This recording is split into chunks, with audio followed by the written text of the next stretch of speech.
"These belong to Emma now," my mother-in-law Diana said, her perfectly manicured hands caressing the antique jewelry box that had been in my husband's family for generations.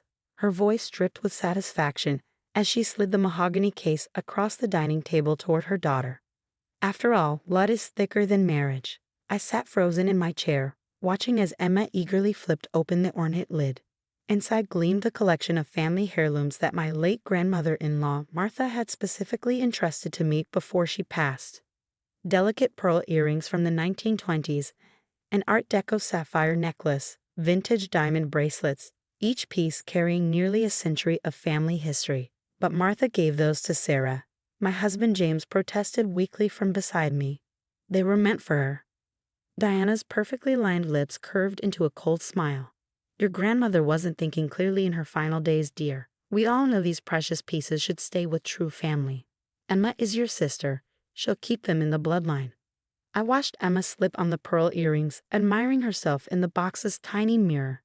The same earrings Martha had lovingly fastened to my ears on my wedding day 5 years ago, telling me how she'd worn them at her own wedding in 1952. "These look much better on me anyway," Emma smirked, tilting her head to make the pearls catch the light. A real Douglas woman. The words stung, but I kept my expression neutral. I learned early in my marriage that showing how deeply Diana and Emma's barbs hurt only encouraged them. Instead, I fingered the delicate gold locket around my neck, the last gift Martha had given me before she passed away 3 months ago. "You're right," I said quietly, rising from the table. "Thank you for taking such good care of them, Emma." Diana's triumphant smile faltered slightly at my calm acceptance. She'd clearly been hoping for tears or protests she could use to paint me as hysterical and grasping. I couldn't give her that satisfaction. "Well," she sniffed, smoothing her expensive silk blouse, "I'm glad you're finally seeing reason. Now about the summer house." "That's enough, Mother," James cut in, his voice sharper than usual. "The summer house belongs to Sarah and me.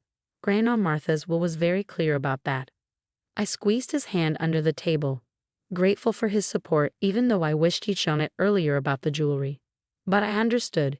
Years of his mother's manipulation had left deep grooves. "We'll see about that," Diana muttered, but let the subject drop for now. I knew it was only temporary. Ever since Martha passed, Diana had been systematically working to strip away everything the kind old woman had left to me, claiming it all rightfully belonged to Emma instead. Later that night, as I got ready for bed, I caught James watching me with guilty eyes in the bathroom mirror. "I'm so sorry about the jewelry," he said softly. "I should have stood up to her more. It's just, you know how she gets." I did know. Diana had raised emotional manipulation to an art form over the years, wielding guilt and family obligation like perfectly honed weapons. Still, the jewelry hurt more than I wanted to admit. "It's okay," I said, though we both knew it wasn't. "They're just things." But they weren't just things, and we both knew that too. They were tangible links to Martha, the only member of James' family who had truly welcomed me with open arms. While Diana and Emma had spent the last 5 years trying to subtly exclude and undermine me, Martha had been my fierce defender and dearest friend. I touched the locket at my throat again, remembering the last time I'd seen her. She'd been so frail in her hospital bed, but her eyes were sharp as ever as she pressed the necklace into my palm. "Keep this safe, dear one," she'd whispered. "When the time is right, you'll know what to do." I hadn't opened the locket yet. Something in Martha's tone that day had told me to wait. But after today's events, maybe it was finally time. As James slept beside me, I carefully unclasped the delicate chain and examined the antique gold heart. It took some careful maneuvering, but finally the tiny latch clicked open. Inside was a neatly folded slip of paper, Martha's elegant handwriting instantly recognizable. My hands trembled as I unfolded it under the soft glow of my bedside lamp. "My dearest Sarah, if you're reading this, then I'm gone, and Diana has likely begun her campaign to push you out of the family completely. I knew she would. I've watched her sharpen her knives for years. But what she doesn't know is that I've left you more than just jewelry and a summer house. There are papers in my old writing desk at the lake house. Papers that will make Diana think twice about trying to take what's rightfully yours.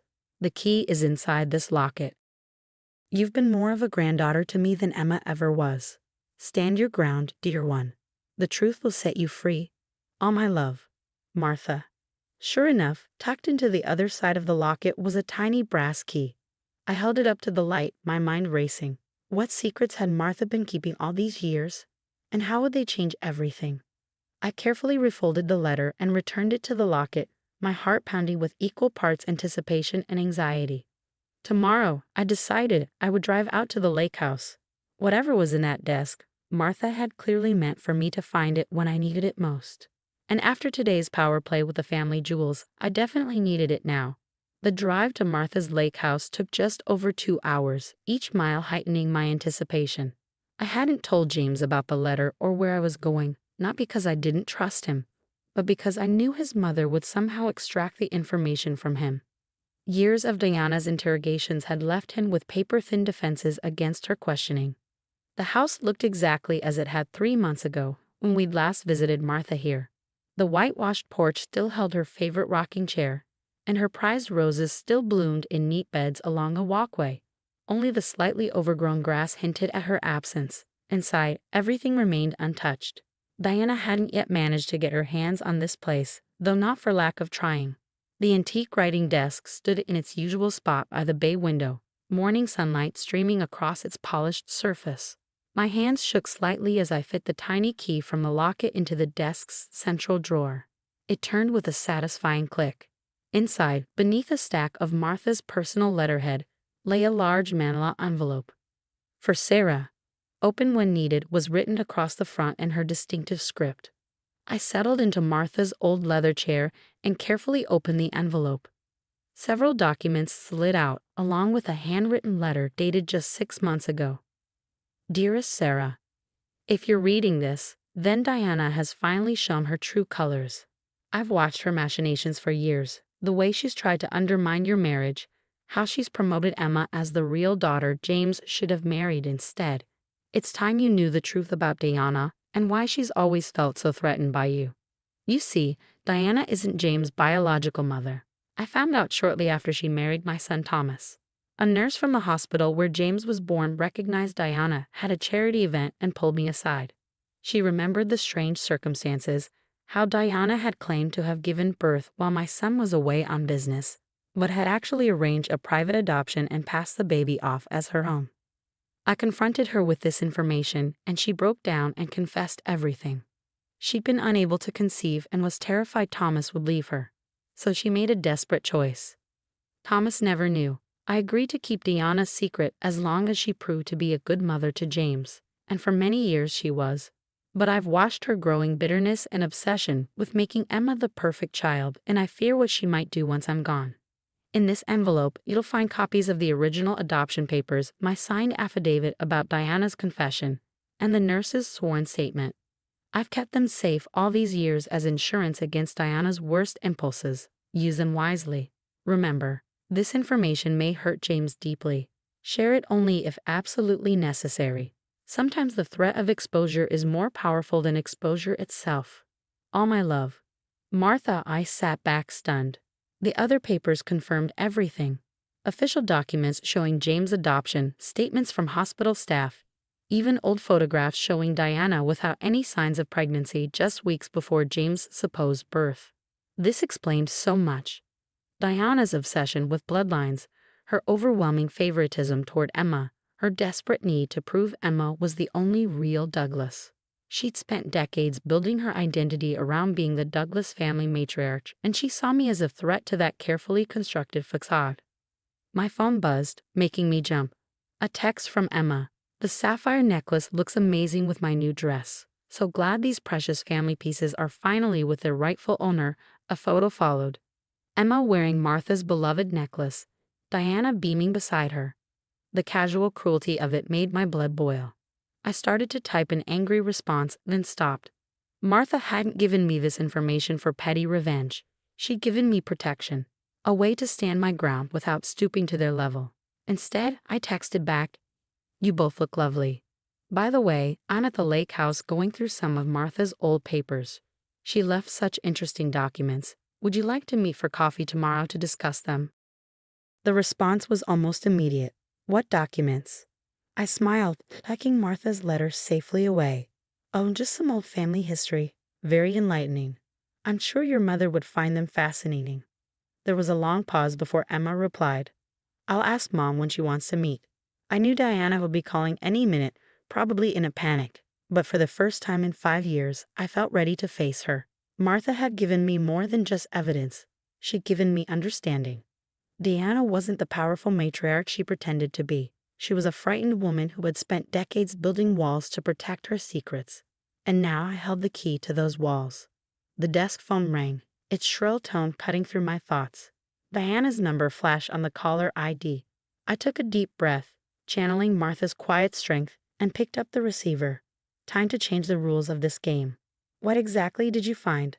Diana's voice was tight with barely controlled panic. Perhaps we should discuss this in person, I replied calmly. The lake house seems appropriate, don't you think? Martha's favorite place. The line went quiet except for Diana's rapid breathing. Finally, she spoke. I'll be there in 2 hours, alone. When Diana arrived, she traded her usual polished appearance for something more frantic.